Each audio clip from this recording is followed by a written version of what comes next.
अतिशय वेगाने विस्तारत असलेल्या पंढरपूर शहर हद्दीत जुना कासेगाव रस्त्यावरील संत गजानन महाराज संस्थेच्या नजीक आम्ही घेऊन आलोय श्री गजानन नगर येथे येलो झोन मध्ये ओपन प्लॉटचा सर्व सुविधांनी युक्त प्रकल्प। 1 गुंठ्यापासूनचे प्लॉट उपलब्ध, आजूबाजूस मोठ्या प्रमाणात लोकवस्ती, पाण्याची टाकी असलेल्या गजानन नगर मध्ये प्रशस्त व पक्के 20 फुटे रुंदीचे रस्ते, संपूर्ण क्षेत्राला सिमेंट प्लेट कंपाऊंड, संपूर्ण प्लॉटिंगच्या एरियात प्लांटेशन, प्लॉट डिमार्केशन व जागोजागी बसण्यासाठी बाकडे अशा अनेक सुविधांनी युक्त गजानन नगर मध्ये आजच आपल्या हक्काचा प्लॉट बुक करा। पत्ता गजानन नगर, जुना कासेगाव रस्ता, गजानन महाराज मठालगत, पंढरपूर। संपर्क 878 815 1739 848 291 9999। ताज्या घडामोडी पाहण्यासाठी आमच्या YouTube चॅनलवरील PVR म्हणजेच पंढरी वार्ता या न्यूजला सबस्क्राइब करा आणि शेजारील बेल आयकॉनवर क्लिक करा।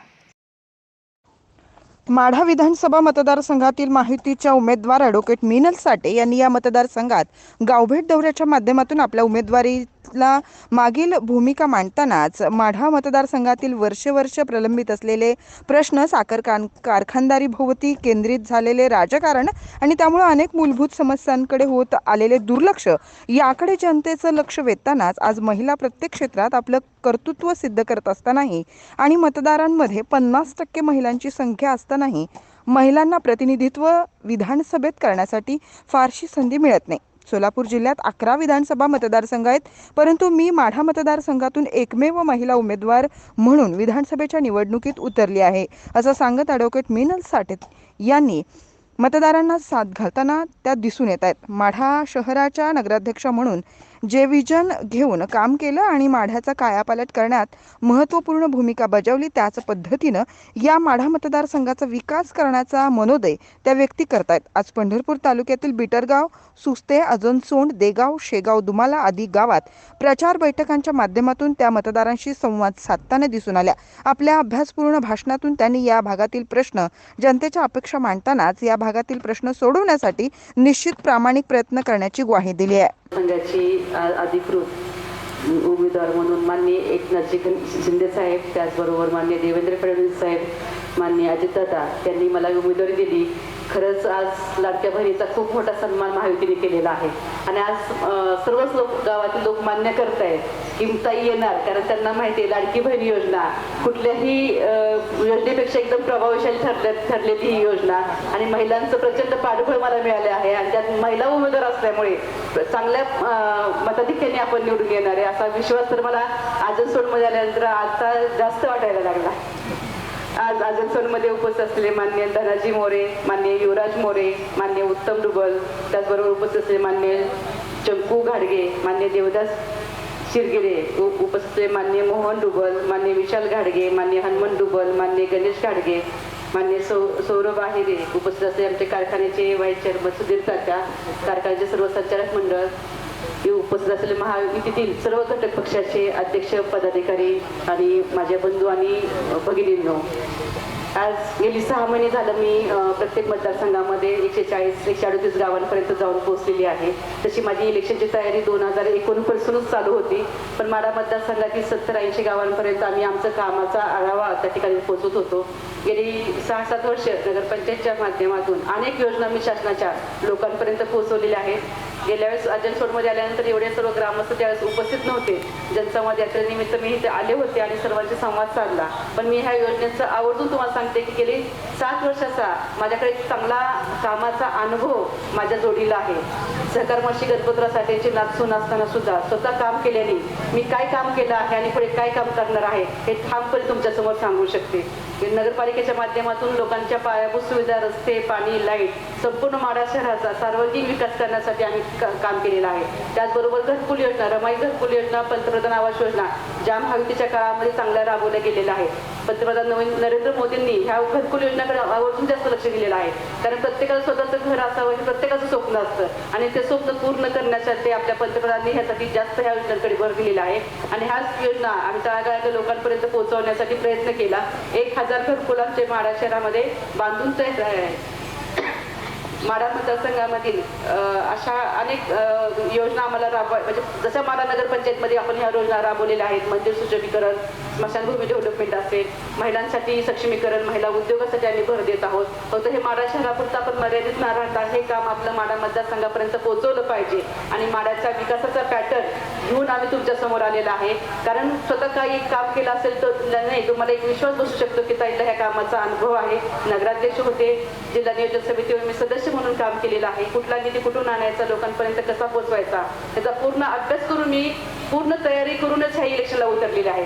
माझं LLMचं शिक्षण सुद्धा मी नगराध्यक्ष पदावर काम करत असताना पुढचं शिक्षण पूर्ण केले. म्हणजे भविष्यात मला जर विधानसभेमध्ये जायचं असेल, तुम्ही सर्व लोकांनी मला जर संधी दिली, माझं तर पाठवलं, तर त्या ठिकाणी कुठल्याही बाबतीत मी कमी पडू नये.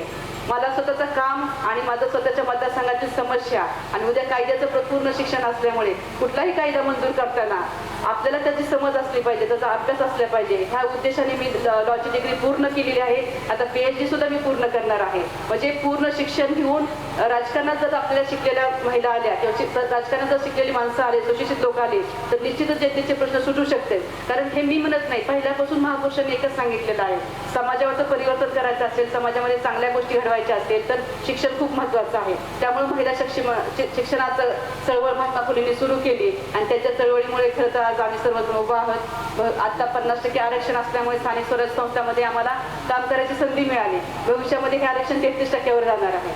33% आरक्षण गेल्यानंतर आज माढा सोलापूर जिल्ह्यामध्ये एकमेव महिला उमेदवार म्हणून मी सर्वत्र फिरत आहे, माझं काम सांगत आहे. मला ही संधी जर मिळाली तर भविष्यामध्ये येणाऱ्या 33% आरक्षणाला सोलापूरमध्ये 3 ते 4 महिला मी चांगल्या सक्षमपणे तयार करू शकतो.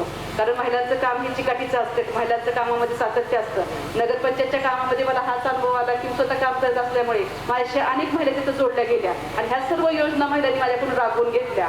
म्हणजे हे महिलांचं जे सक्षमीकरण आहे, सक्षमीकरणाची फळी मला पुढे न्यायची असेल तर माढा विधानसभेमध्ये पर्यंत पोहोचायचं असेल तर मला महिलांची साथ खूप चांगली मिळणार आहे.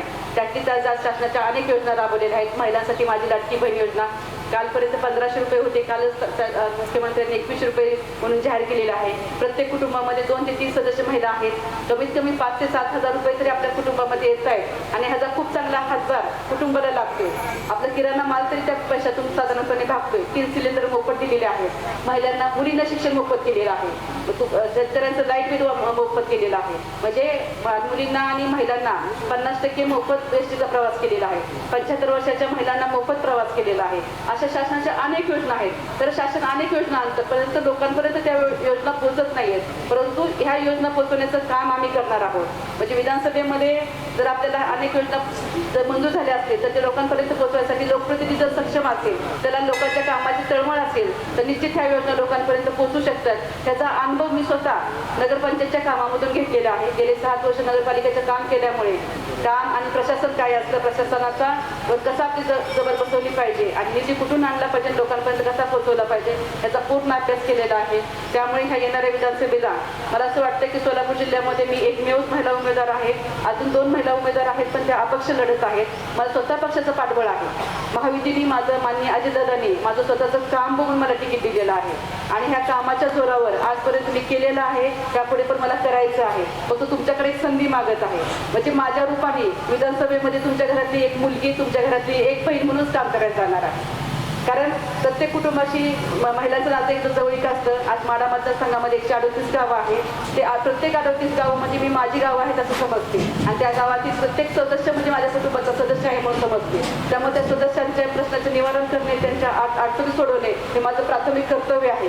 ह्या भूमिकेतून मी खरं उभा राहिलेली आहे. आपल्याला बरंचसं काम करायचं आहे. माढा विकासापासून बरंच वंचित आहे. माझा जाहीरनामा, आपल्या माढा मतदारसंघाचा जाहीरनामा आपण काल प्रसिद्ध केला आहे. विजेचा पण जाहीरनामा काल प्रसिद्ध केलेला आहे. माढा मतदारसंघामध्ये पायाभूत सुविधांपासून वंचित आहे. आज 2 गावांना जोडणारे रस्ते नाही आहेत. आपल्याकडे पण रस्त्याचा अभाव आहे. त्याचबरोबर पाण्याच्या सुविधा नाही आहेत. वाड्यावर सर्व लाईटची सुविधा नाही आहे. बऱ्याच ठिकाणी बंधारे नाही आहेत. शैक्षणिक सुविधा आपल्या भागामध्ये नाही आहेत. आरोग्य सुविधा आपल्याकडे नाही आहेत. तर मी त्याच्यावर शैक्षणिक सुविधांमध्ये मला महिला महाविद्यालय उभा करायचे आहेत. महिलांचे वसतिगृह उभा करायचे आहेत. तरुण मुलांना चांगलं प्रशिक्षण मिळण्यासाठी डिप्लोमा कोर्स आपल्याला ह्या ठिकाणी आणायचे, प्रशिक्षण वर्ग ह्या ठिकाणी भरवायचे आहेत. त्याचबरोबर आरोग्य सुविधा बळकट करायची आहे. गाव तिथे दवाखाना ही संकल्प घेऊन आलेली आहे. आपले पहिले ग्रामीण रुग्णालय आहेत, प्राथमिक आरोग्य केंद्र आहेत, पण तेवढे ते सक्षम नाही आहे. त्या ठिकाणी आरोग्य व्यवस्था देताना तिथे डॉक्टर उपलब्ध नसतात, औषध नसतात. पण मला ज्या ठिकाणी प्रत्येक गावामध्ये कमी का लोकसंख्या असताना पण त्यांना प्राथमिक उपचार ह्या त्या गावामध्येच मिळाला पाहिजे. कुठलाही माणूस उपचाराविना त्याला त्रास होऊ नये ही भूमिका घेऊन प्रत्येक ठिकाणी गाव तिथं दवाखाना ही भूमिका मी राबवणार आहे. त्याचबरोबर हे आरोग्य सक्षम आपलं शारीरिक सक्षम झालं. निश्चित आपण कोरोनाच्या काळामध्ये पाहिलं ज्यावेळेस आपल्याकडे आरोग्य व्यवस्था काहीच नव्हती त्यावेळेस आम्ही मित्रप्रेम हॉस्पिटलची निर्मिती माडा शहरामध्ये केले. आज मल्टीस्पेशालिस्ट हॉस्पिटल तिथं आहे, सोनोग्राफी एक्सरे मशीन तिथं आहे. तुम्हाला पंढरपूर जवळ असल्यामुळे आरोग्य सुविधाचा एवढा अडचण येत नाही, पण माडा तालुक्याच्या जनतेला आरोग्य सुविधा मिळत नाहीये. पण त्या आरोग्य सुविधा आम्ही देत आहोत. शिक्षण, आरोग्य, पायाभूत सुविधांकडे भर दिलेला आहे. त्याचबरोबर शेतीपूरक जोडधंद्यांकडे मी भर देणार आहे. पूर्वीपासून माझं एकच म्हणणं आहे की आपलं पॉप्युलेशन हे शहरी भागाकडे जाण्यापेक्षा आपल्या भागातच सोपवणं गरजेचं आहे. आपल्या भागात शेती मुबलक आहे, शेती प्रधान देश आपला आहे.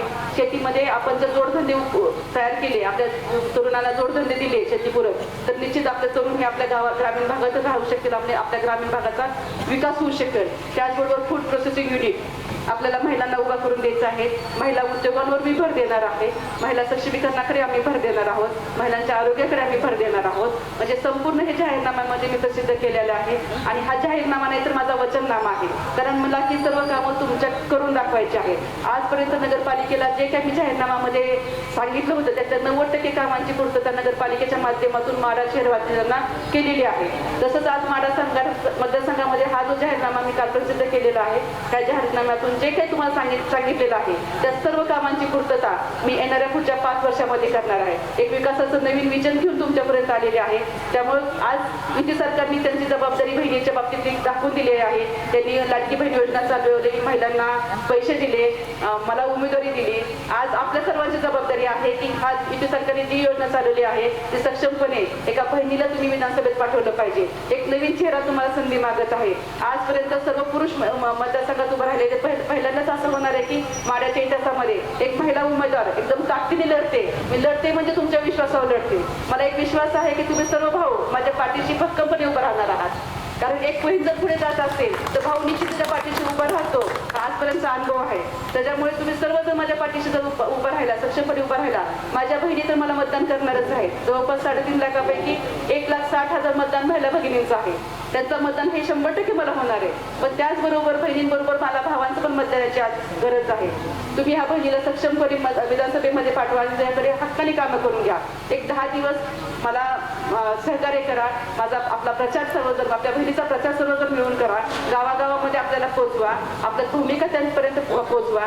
तुम्ही येणारे पुढचे 5 वर्ष मी तुमच्यासाठी देणार आहे. तुम्ही फक्त माझ्यासाठी 10 दिवस द्या, पुढचे 5 वर्ष मी तुमच्यासाठी देते. आणि हा माझा शब्द आहे. आजपर्यंत समाजसेवा सहकार गणपतराव साठेंच्या घराने केलेलीच आहे. साठे घराण्यांना पहिल्यापासून समाजसेवेचा वसा घेतलेला आहे आणि हाच वसा घेऊन मी पुढे चाललेली आहे. आणि आपण दिलेला शब्द हे आपलं वचनच असतं. ही भूमिका साठे घराण्याची पूर्वीपासून आहे.